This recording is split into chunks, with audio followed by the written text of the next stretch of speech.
Shalom dan puji Tuhan saudara atas kebaikan Tuhan kepada setiap kita sehingga pagi ini dengan izin Tuhan kita boleh bangun dengan tubuh dan sehat, pikiran cergas dan semangat yang berkobar-kobar untuk melayani Tuhan.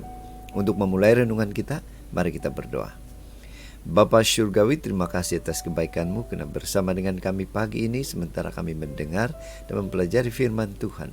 Dalam nama Yesus kami berdoa. Amin. Saudara dan saudari yang dikasihi dalam Kristus, tajuk renungan kita pagi ini ialah menahan malu. Apakah Anda malu menyatakan Yesus kepada orang lain?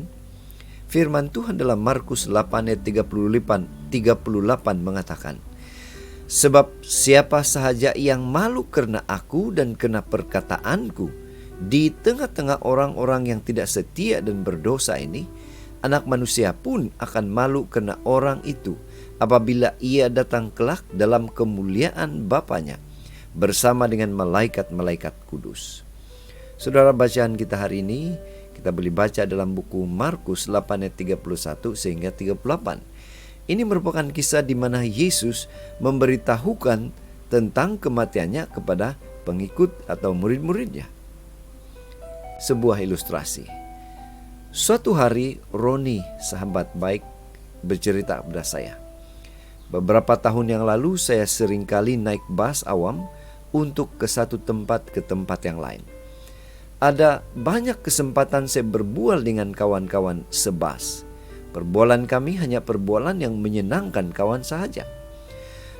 Beberapa kali ada kesempatan untuk berbicara mengenai Kristus.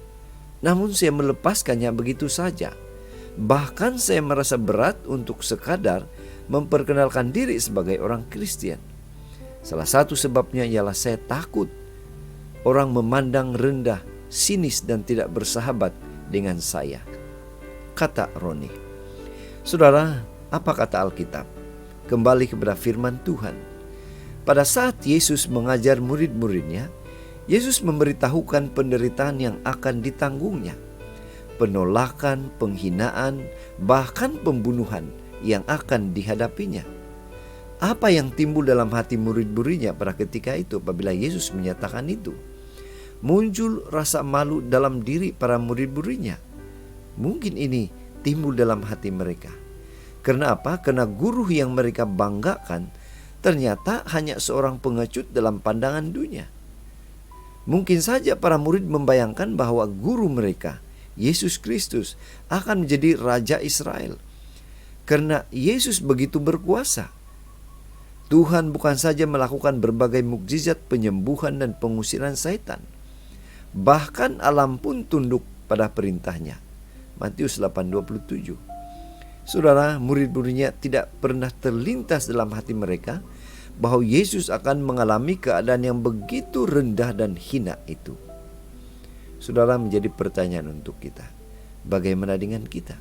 Apakah kita seperti murid-murid Yesus? Ingat, sesungguhnya apa yang dianggap hina oleh dunia justru adalah kemuliaan bagi Tuhan. Dunia baru akan menyaksikan kemuliaan Kristus bersama dengan para malaikat ketika pada zaman ini berakhir.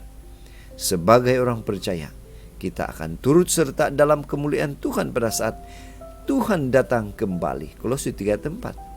Jadi saudara, buat apa merasa malu karena menghadapi kehinaan yang sementara ini? Itu sebabnya pada pagi ini, mari kita ingatkan diri kita. Mari kita lakukan bahagian kita. Mari kita memberitakan kabar Injil kepada orang lain. Apapun situasi kesempatan yang Tuhan berikan pada kita, mari kita lakukan bagian kita. Ingat, menanggung malu karena Kristus pada saat ini berarti kita turut serta dalam kemuliaannya yang kekal. Inilah doa dan harapan kita, saudara. Mari kita datang pada Tuhan, meminta kekuatan. Dan Tuhan itu begitu baik.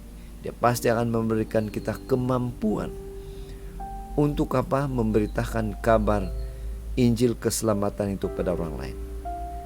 Pasti Tuhan boleh menggunakan kita untuk menyatakan Yesus Kristus dalam hidup kita kepada orang lain.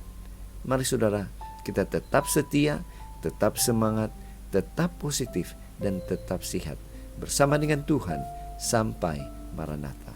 Tuhan memberkati kita. Mari kita berdoa. Bapa Surgawi, sekali lagi kami bersyukur, berterima kasih karena Tuhan mengingatkan kami, bahagian kami. Kami harus menjadi saksi, memberitakan kabar gembira kepada orang lain. Dalam nama Yesus kami berdoa. Amin.